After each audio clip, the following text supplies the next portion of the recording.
वंदना भंते जी। सुखी हो।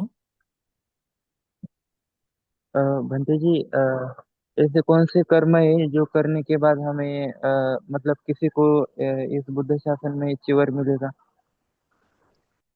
चीवर दान करने से, उसके साथ साथ में धर्म का अभ्यास करने से, विशेष करके आज यानी जैसे पूर्व कर्म में यदि पहले चीवर दान दिया हो तो उस कारण से चीवर मिलता भी है, यदि इच्छा होगी तो। कैसा उस तरह से चिंतन होना चाहिए। अन्यथा नए से भी चीवर लेना हो तो उपोषद का पालन करते हुए अपने मन में प्रकटता से रहे कि मैं अरहंतों की तरह रह रहा हूँ, मुझे मुझे काषाय वस्त्र धारण करने का भाग्य मिल जाए, मौका मिल जाए। इस तरह से चिंतन सेवा करने से, विशेष करके संघ की सेवा करने से चीवर मिलता है। जितनी सेवा करोगे उतना उतना। और जो सेवा करने वाला भिक्षु है, उस भिक्षु को दीर्घकाल तक भिक्षु बने रहने का भी मौका मिलता है। जिस भिक्षु में सेवा का धर्म नहीं होता ना, वो अकेला चले जाता है, उसके बाद में धीरे धीरे उसके सारे धर्म क्षीण होना शुरू हो जाते हैं। परंतु सेवा भाव, इसीलिए हमारे आश्रम में कम से कम 6 महीना, साल भर, कम से कम 6 महीना और साल भर से अधिक किसी भी उपासक को रुककर सेवा करनी होती है कि सेवा करो। तुम्हारा जब जैसे मन मजबूत हो जाए उसके बाद में तुम चीवर धारण करो करके बताते हैं। तो जहां भी भिक्षु हैं वहां जाओ, समय समय पर 10 दिन, 2 दिन, 4 दिन, जहां भी बनते रह रहे, एक बनते जी रह रहे तब भी जाकर बनते आपकी भोजन से सेवा करेंगे, बाकी चीजों से सेवा करेंगे।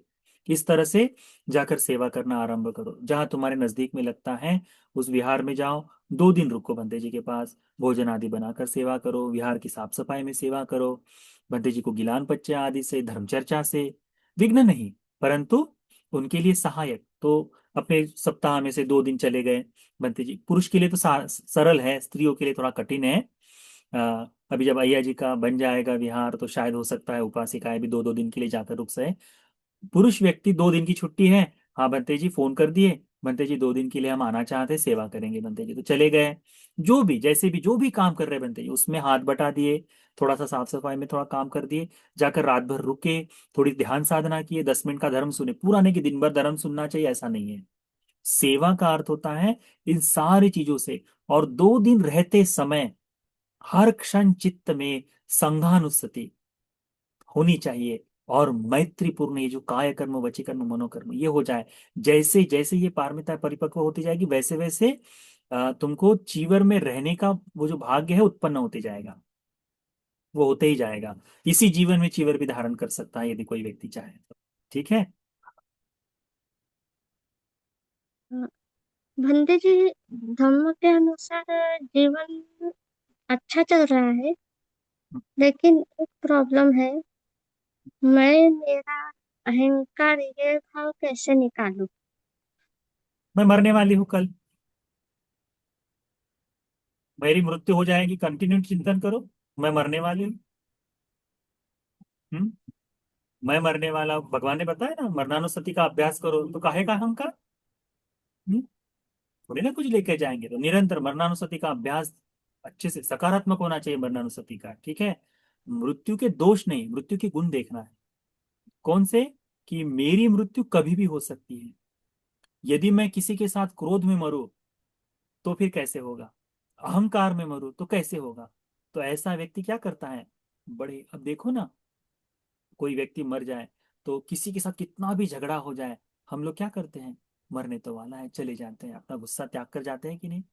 कम से कम देख ही ले, माफ ही कर देंगे, ऐसा सोच के जाते हैं ना। इसलिए मरणानुस्मृति का अभ्यास करो, उससे अपना अहंकार वैसे ही समाप्त हो जाएगा। वास्तव में मरणानुस्मृति बड़ी ही सुंदर है, बहुत मजबूत है। भगवान ने कहा है ना, ये जो खाना खा रहे हैं, आज जो खाना खाए, हो नहीं सकता कि वो पॉइजनस हो जाए करके।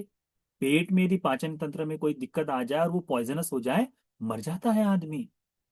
हो सकता है कि वो खाना खाकर आ, यह गले से निगलने से पहले यहाँ कुछ अटक जाए तो मर सकता है।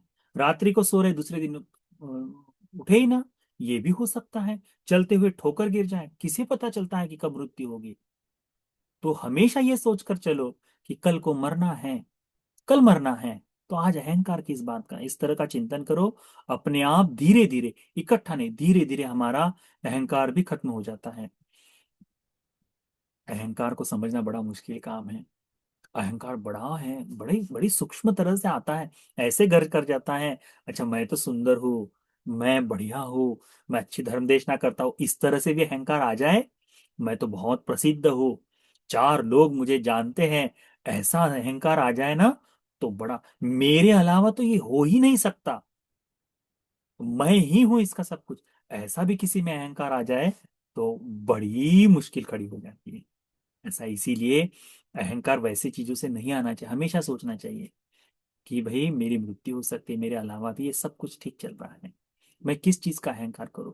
मरते समय किसी के प्रति इस तरह से अहंकार में मरूं, अहंकार यानी दूसरों को नीचा दिखाना ही ना अहंकार है, कि मैं ऊंचा, मैं श्रेष्ठ, दूसरे सब नीचे हैं, ऐसा सोचकर यदि मरे तो क्या होगा, निरय ही है, नीच गति होती है, इसीलिए उसको ध्यान में रखो। ठीक।